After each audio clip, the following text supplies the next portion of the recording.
Hello friends, today we are going to talk about the theorems. Especially today we are going to concentrate on Norton theorems, superposition theorem and maximum power transfer theorem. So previously we already saw what is Thevenin's theorem. Now we are going to consider the remaining theorems. Okay. Now dear student, we are going to see the Norton's theorem.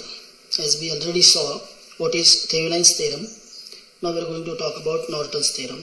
So see, here it is, Norton's theorem. It is same as Thevenin's theorem, but Thevenin's theorem was related to voltage source.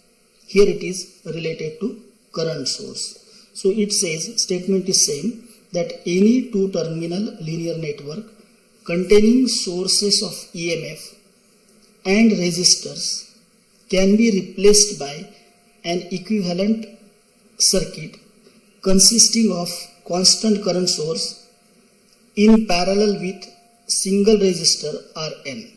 So here, as usual, the network is shown, and this network having two terminals A and B can be replaced by the current source, equivalent current source known as Norton current source, that is IN, in parallel with the resistance, here it is Rn parallel to IN.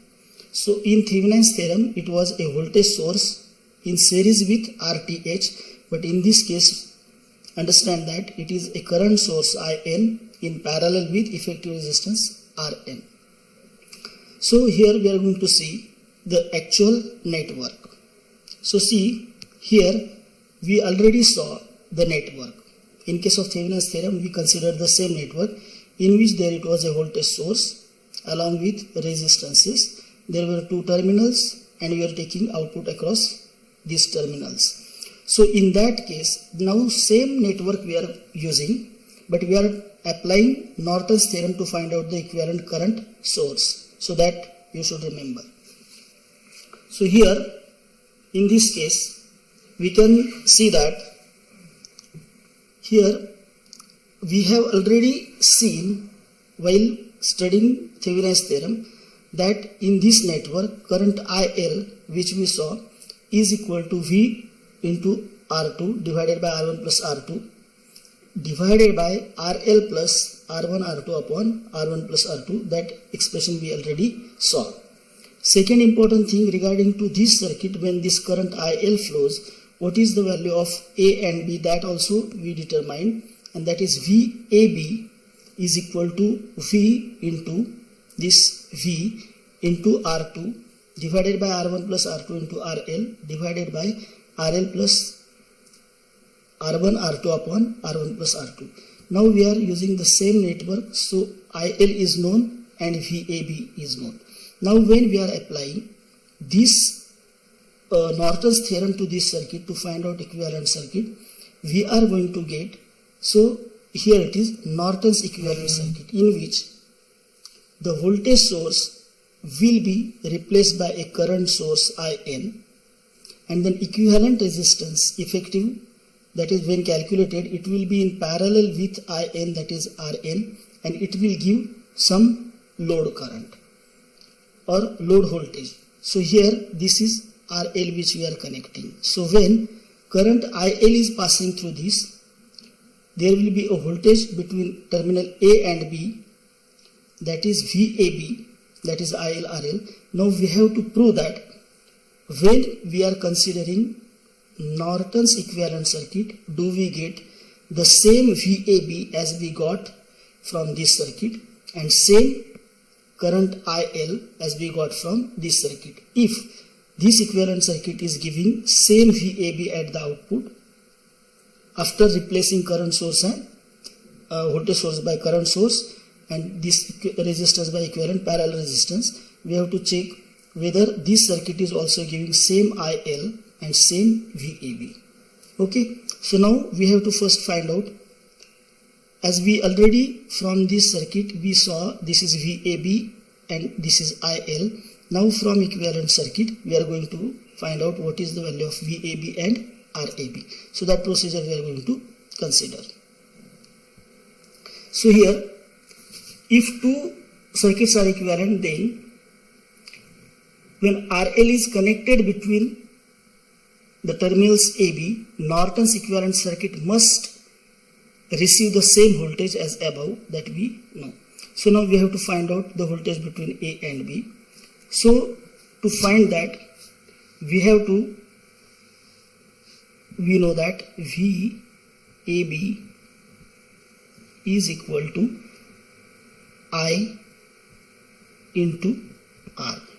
But then here in this case equivalent circuit, the current I is IL and resistance is RL. Now we have to find out the value of IL and RL. But for that we must know the value of IN and we must know the value of RN. This is first step. So first we need to find out IN. So here we are finding the value of IN. So we are finding IN. So in order to find IN, the important thing is that we need to put a short across AB. So what is the value of IN? So for that we need to put a short across AB. So here when A and B is shorted, we shall get the value of current IN. So for that, first put short across AB. That is first thing. So now we know that in our original circuit we have this V voltage, then here it is resistance R1, here it is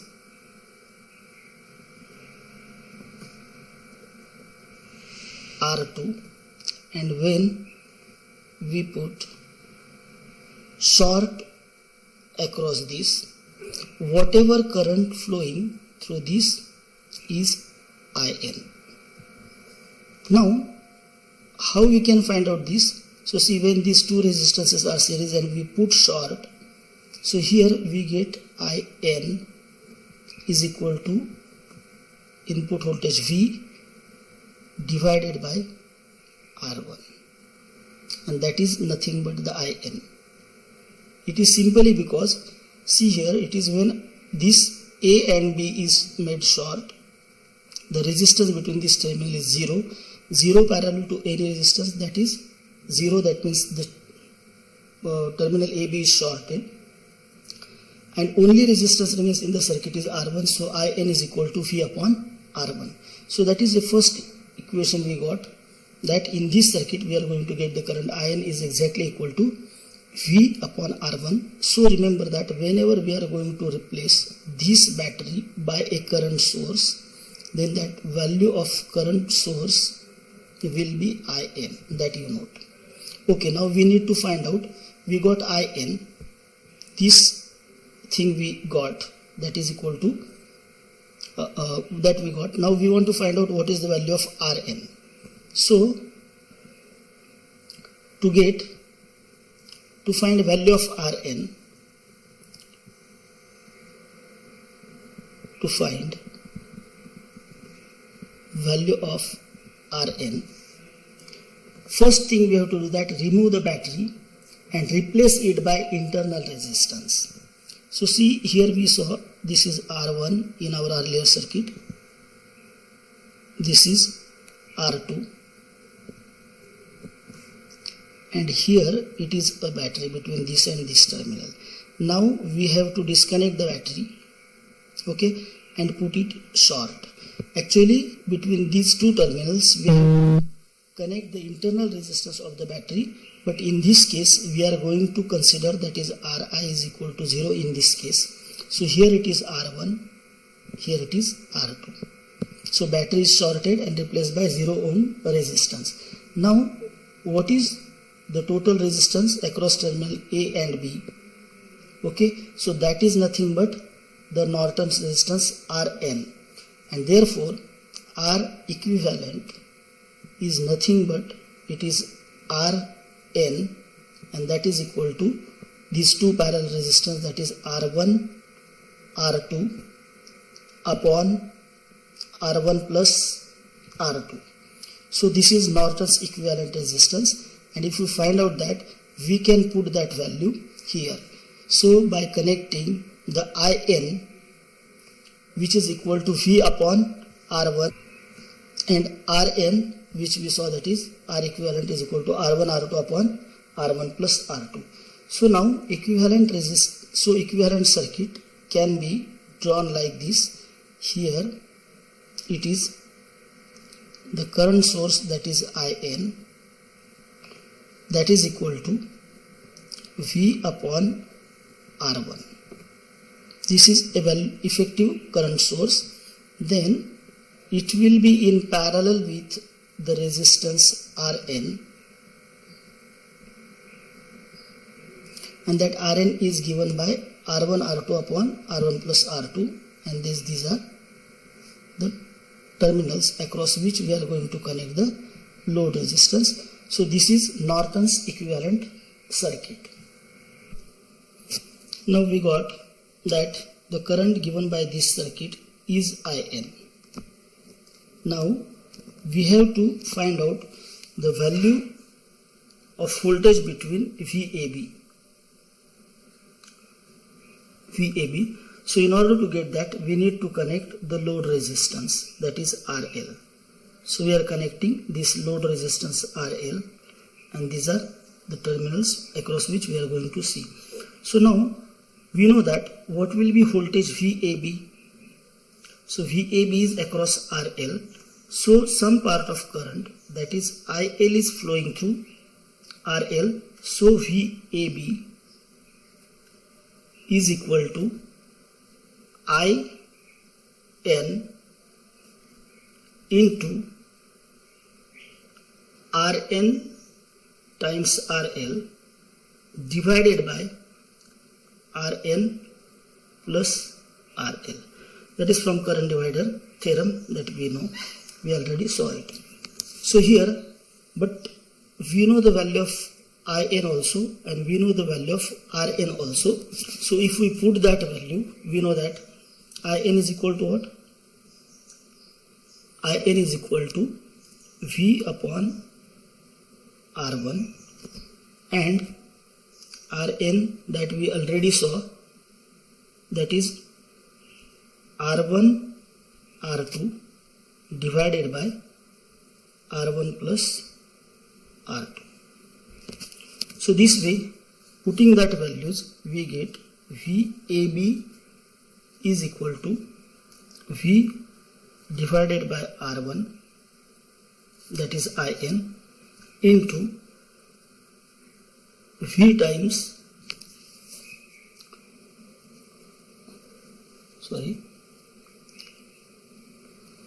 here it is the value of Rn, that is R1 R2 upon R1 plus R2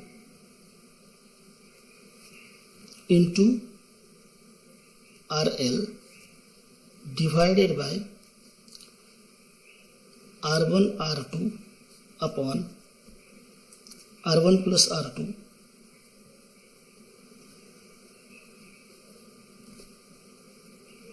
plus RL.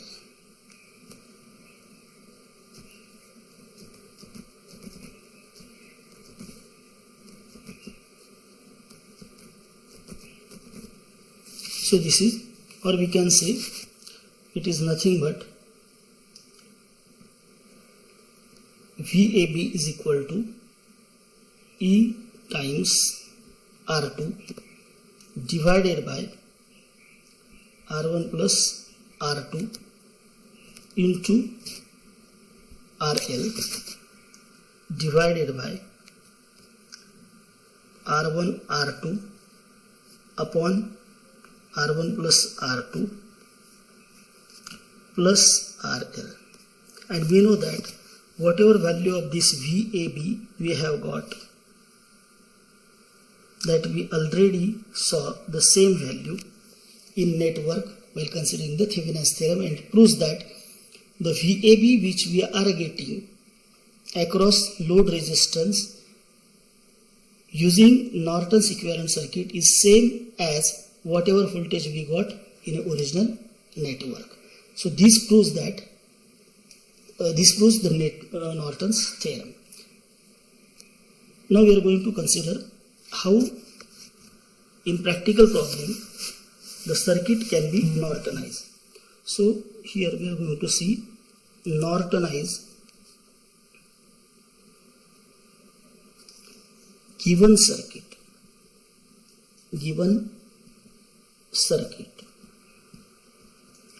Here see, we are given one circuit, that is,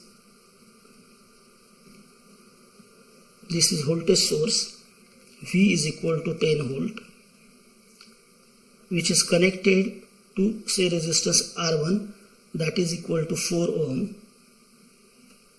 Another resistance which is connected, that is, let us consider R2, that is equal to 6 ohm, and we are taking output between terminal A, B, where we are going to connect the load resistance. To this circuit, the load resistance which we are connecting RL is equal to 5 ohm. Now here, to Nortonize the circuit, the first step which we should consider is step first, that is disconnect RL.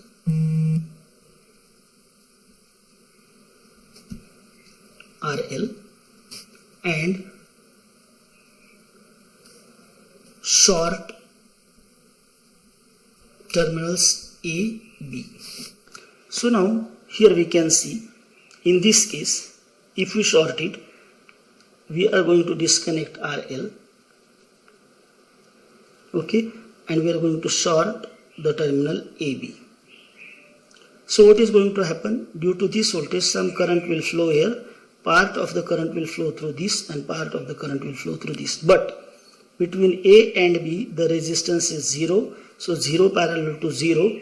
Therefore, we have short circuit current ISC is equal to 10 volt divided by 4, and that is equal to 2.5 ampere.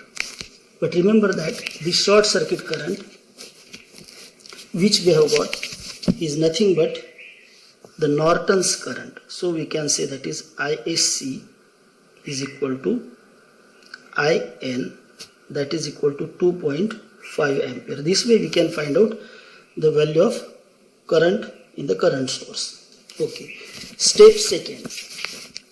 Now we have to find out internal resistance. So second, for internal resistance,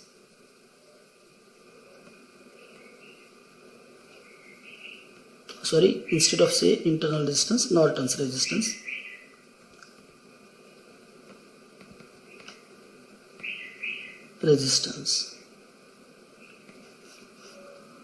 What we have to do, remove short from AB. First is that remove short from AB. So here, for calculating current ISC, we shorted it. So now we have to remove it, remove short from AB. Okay. Second, remove battery and replace it by internal resistance. So remove this battery and replace it by its internal resistance. But in this case, we are considering internal resistance of the battery is 0. So we are directly shorting it, and obviously the resistance is 0 ohm. So here now we got AB terminal to which resistance of 6 ohm and 4 ohm is connected. Now we have to find out R equivalent between A. So RAB is nothing but R equivalent of this parallel resistance is nothing but Norton's resistance Rn, and that is here due to parallel combination, it is 4 multiplied by 6 divided by 4 plus 6, and that is equal to 2.4 ohm. So now here we have got the current,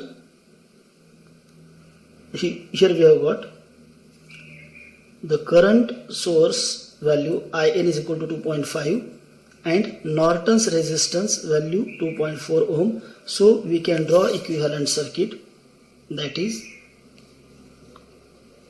this is a current source with IN. This is parallel resistance, it is called as a Norton's resistance, RN. This RN is equal to 2.4 ohm.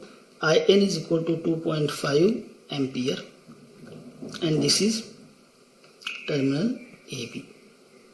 So now this circuit which we see, it is Norton equivalent circuit of the network which we considered in this problem, and both are giving same IL and VL at the output. So this way any network can be Nortonized. Okay, thank you very much. So in this case we can find out the current IL. So now let us consider, to this circuit we are connecting the load resistance RL through which current IL is flowing. So here we know that IL is equal to 5 ohm, we already considered in our circuit. So therefore IL is equal to IN times RN divided by RN plus RL. It is again from current divider theorem. So we got, that is, we get 2.5 into 2.4 divided by 2.4 plus 5, and that value of IL is equal to 0.81 ampere. So in this way we saw how to find out IN, how to find out RN. So again we saw how to calculate current IL.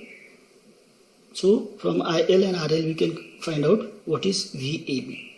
So that's all. Okay, thank you very much. Thank you.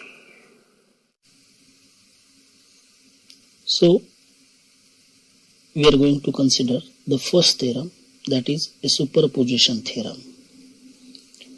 So see here, it is clear that superposition theorem states that in a linear bilateral network, if there are number of voltage and current sources acting simultaneously, then the current through or voltage across any element is equal to the algebraic sum of the currents or voltages produced independently by each source. So try to understand what does it mean. See, here we see the circuit.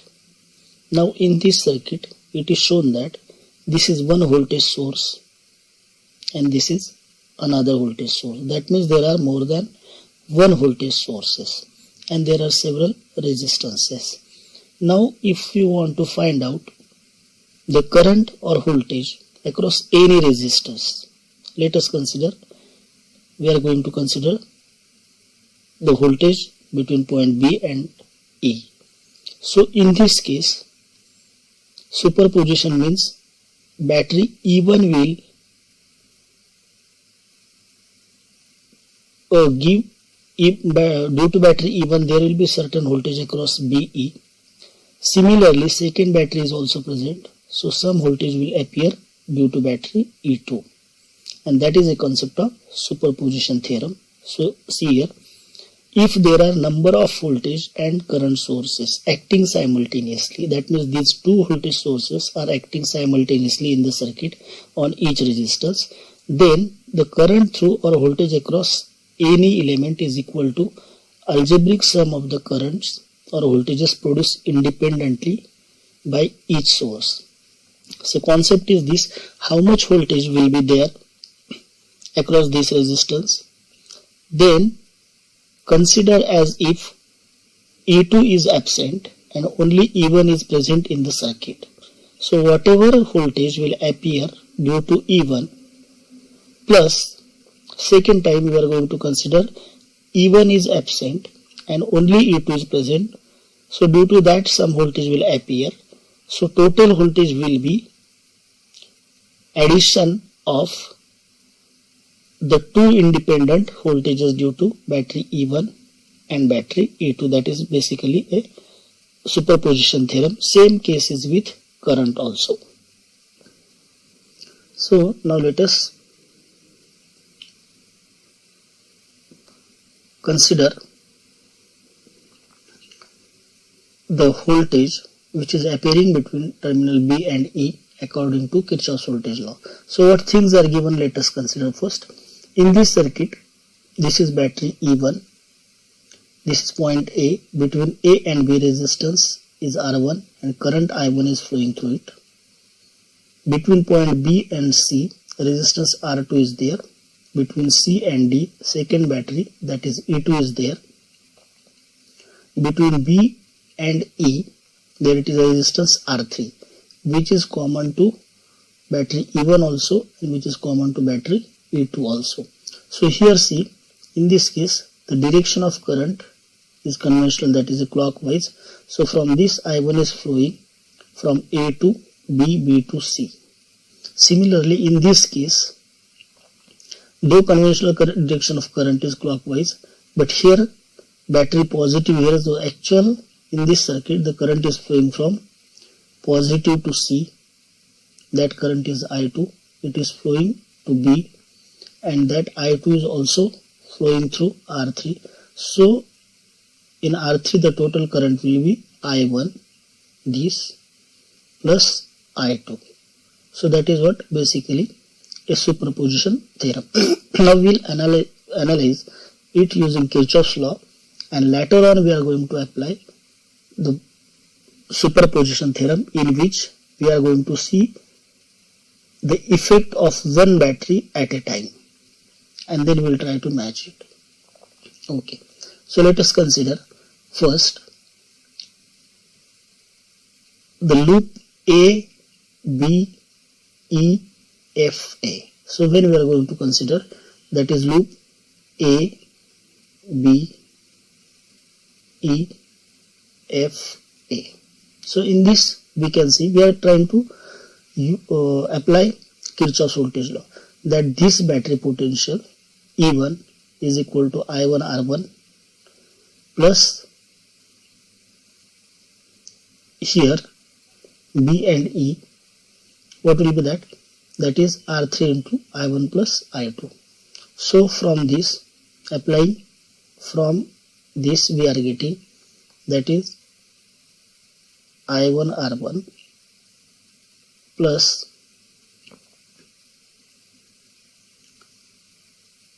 I1 plus I2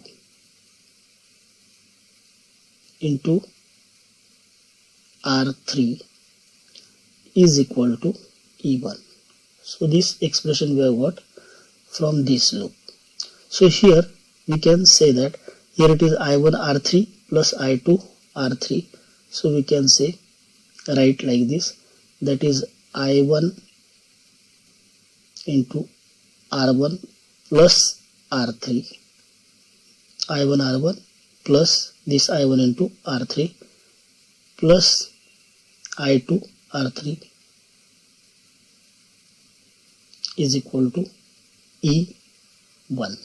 So this is expression number 1 which we have got by applying KVL to ABEFA. Similarly, we are going to apply Kirchhoff's voltage law to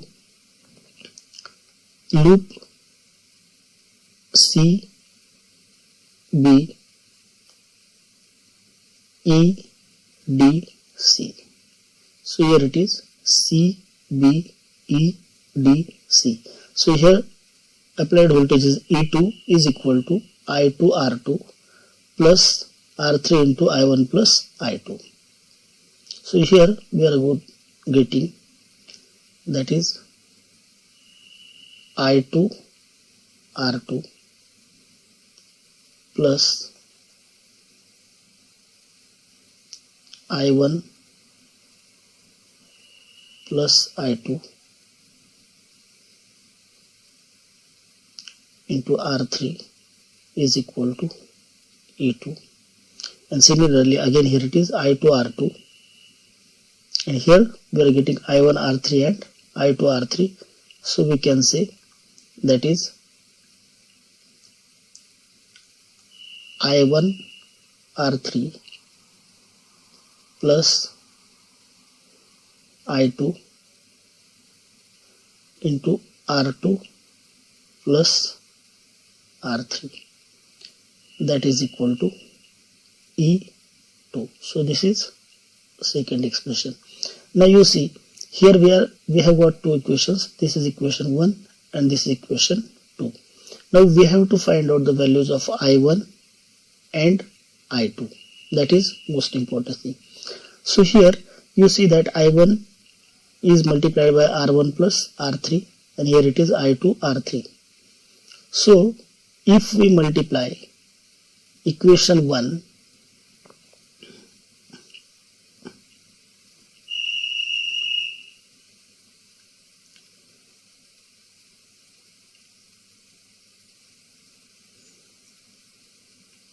so multiply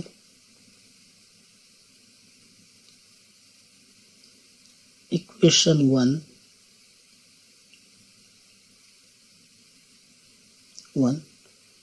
by R2 plus R3 and equation 2 by R3. So if we multiply and subtracting one from another and subtracting equation 1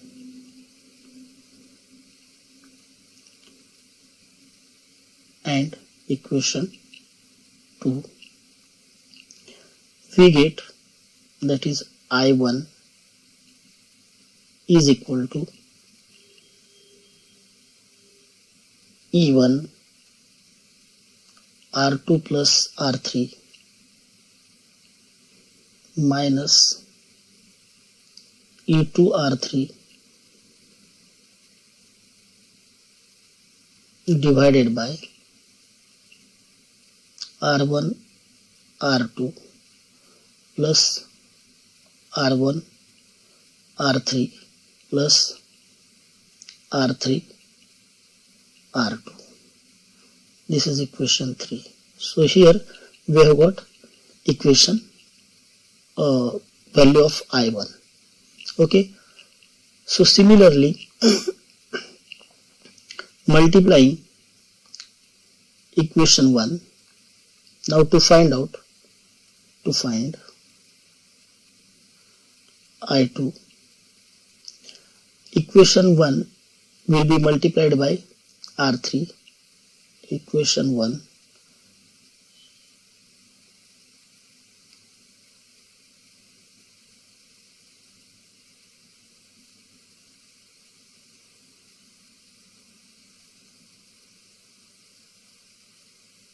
by R3 and 2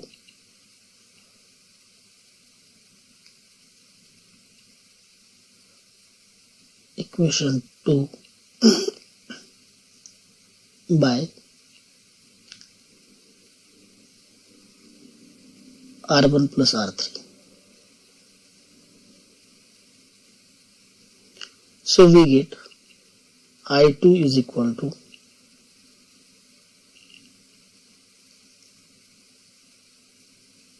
E1, we get I2 is equal to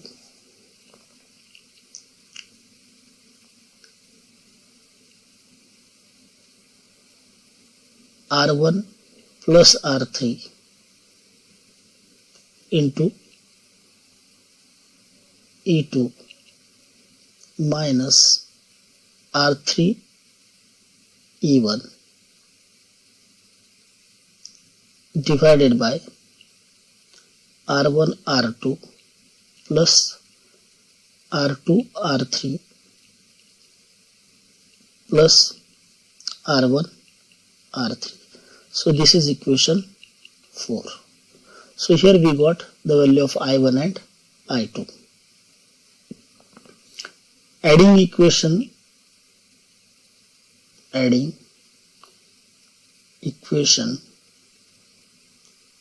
3 and 4, we get the value, that is I1 plus I2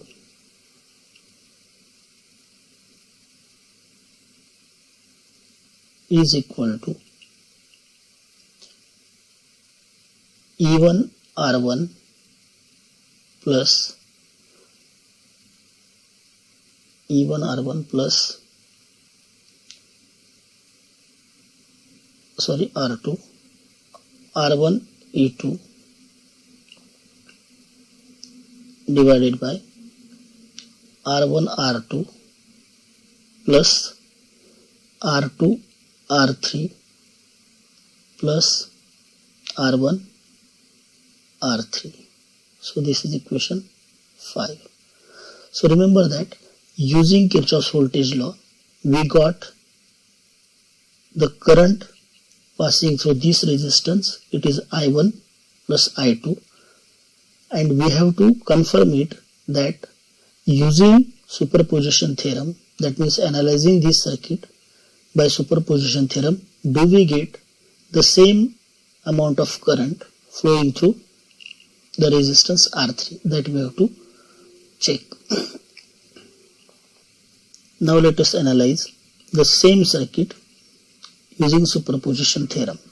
So now, according to superposition theorem, what we saw is that the current passing through this resistance is due to both batteries E1 and E2. Now for analysis, first thing we have to do that we have to disconnect the battery E2, which we have disconnected, and put a short across this. Okay, this is D terminal.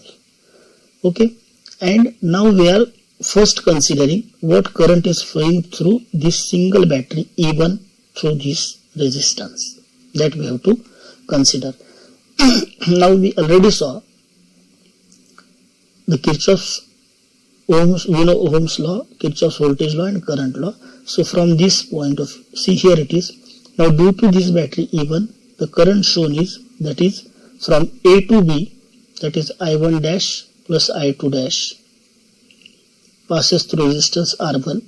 At this junction, current I1 dash flows through R3 and current I2 dash flows through R2. So we know that this R2 and R3 are parallel.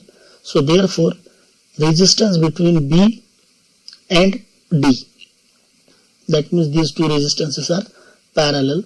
So that resistance we can see, that is Rx is equal to R2 R3 divided by R2 plus R3. But here we see this is Rx, but Rx is in series with R1. So therefore total resistance in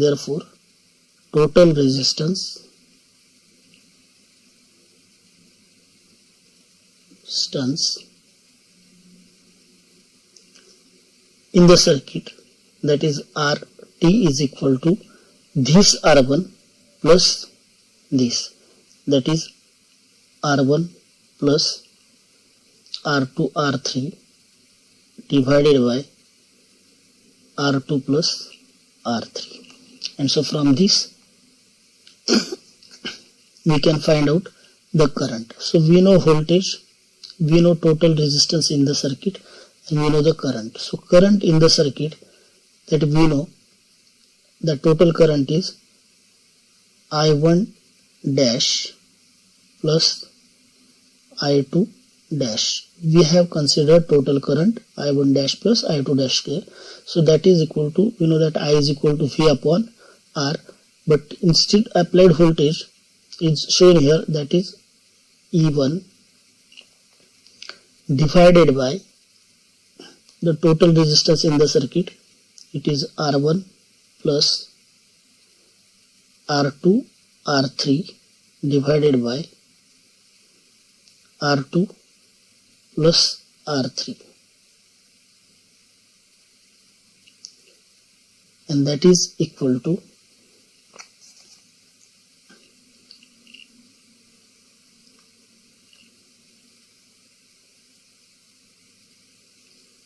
R2 plus R3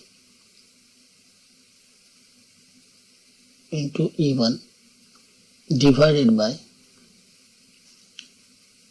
R1 R2 plus R1 R3 plus R2 R3. Okay. So this is what the total current. But look here, we have got I1 dash plus I2, that is a total current in the circuit. But if you look at the circuit, the total current entering here, which comes to this point. Now what is happening here? Current I2 dash is flowing through R2 and I1 dash is flowing through R3. But one thing is important that we know, if there are two resistances which are parallel, then voltage across them between A and B both are same. That means whatever I into R through this resistance, the same is I into R through this resistance. So the product will be same, that is V, and that is equal to V. So therefore I1 R3, that is a voltage, that is exactly equal to I2 dash R2. Okay, but whatever voltage appears here, it is due to current I1 dash and I2 dash, and therefore when I1 dash I2 dash into parallel resistance of these, so all are same. So we can say that is here as R2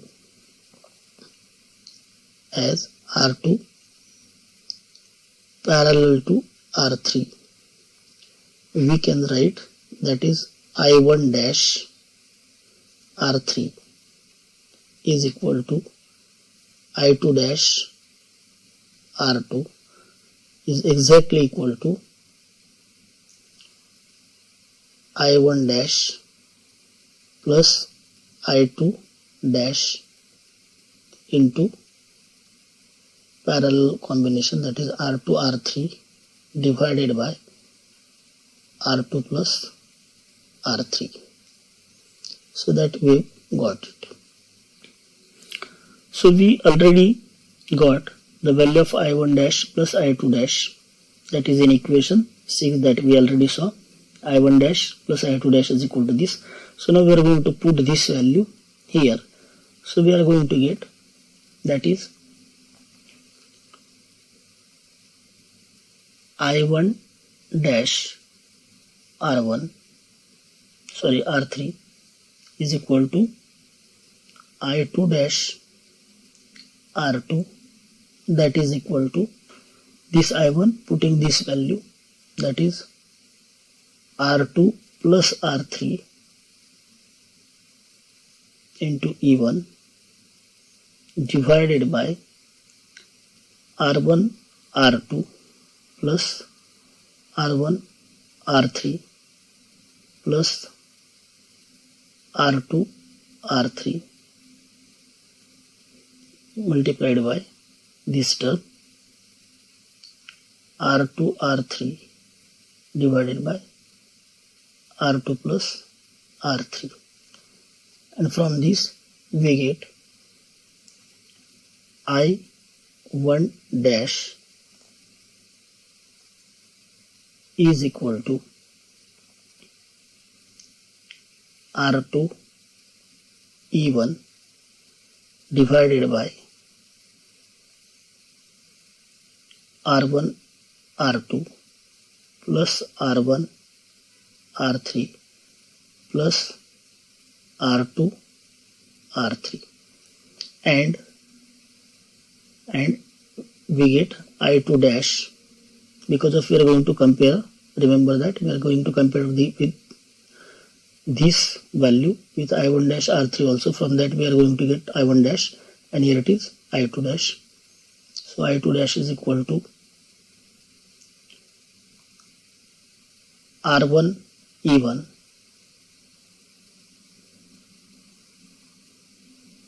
divided by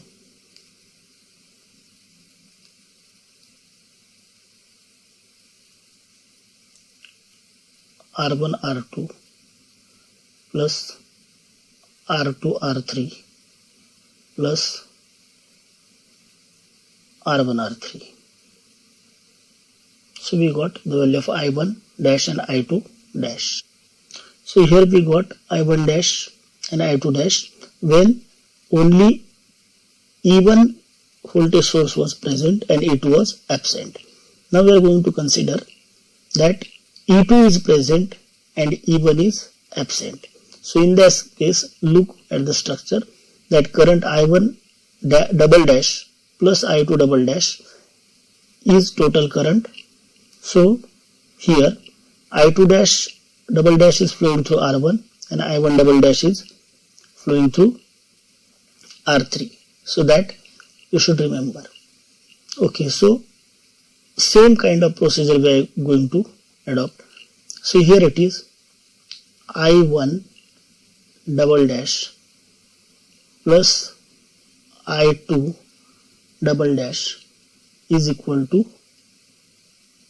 here as in previous case, this divided by total resistance. So total resistance is how much it is? R2 plus parallel combination of R1 and R3, that is R2 plus R1 R3 divided by R1 plus R3. So that gives us R1 plus R3 into E2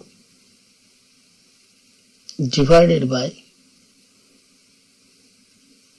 R1 R2 plus R2 R3 plus R1 R3. So this is equation 8. So here we got the total current is I1 double dash plus I2 double dash. So again we know that R1 and R3 are in parallel combination. So potential difference across R1. So here it is. See, here it is. This is R1 and R3 are parallel. So whatever voltage across this resistance, the same voltage will be across this resistance. So potential drop across this is exactly equal to potential drop across this and is equal to the total potential I1 dash plus I2 dash into parallel combination of resistance. So we can, as in case of previous case, we can write that is I1 double dash R3 is exactly equal to I2 double dash R1 is equal to I1 double dash plus I2 double dash into parallel combination of resistance, that is R1 R3 upon R1 plus R3, that is expression 9. So similarly, so here substituting the value of I1 double dash plus I2 double dash from this equation 8, we already saw I1 double dash plus I2 double dash is equal to this. So substituting this, we get I1 double dash R3 is equal to I2 double dash R1 is equal to R1 plus R3 into E2 divided by R1 R2 plus R2 R3 plus R3 R1 multiplied by this term, that is R1 R3 upon R1 plus R3, and from this we get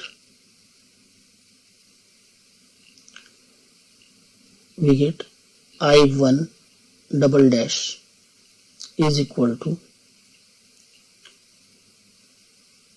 E2 R1 divided by R1 R2 plus R2 R3 plus R1 R3, and I2 double dash is equal to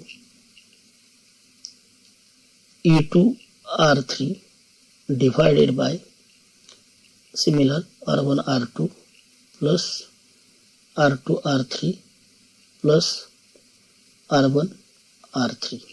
So that we have got. Now look, in our original circuit, the current here you see.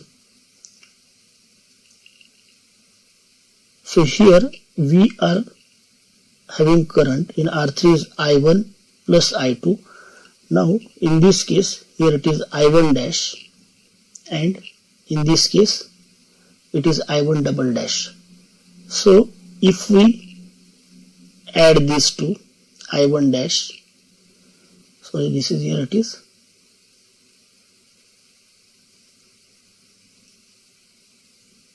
we have already calculated I1 dash and I1 double dash. So here vector sum, that is I1 dash plus I1 double dash. Here it is I1 double dash we have already calculated, and in earlier case we saw I1 dash. Here it is. So by adding, if you simply add it, you will get the value that is exactly equal to R1 E2 plus R2 E1 divided by R1 R2 plus R2 R3 plus R1 R3. So this current which we have got, it exactly matches with the current which we saw in case of using Kirchhoff's voltage law. When we applied Kirchhoff's voltage law, the same current we have got, and this proves that in both cases the same amount of current we got it, and this proves the super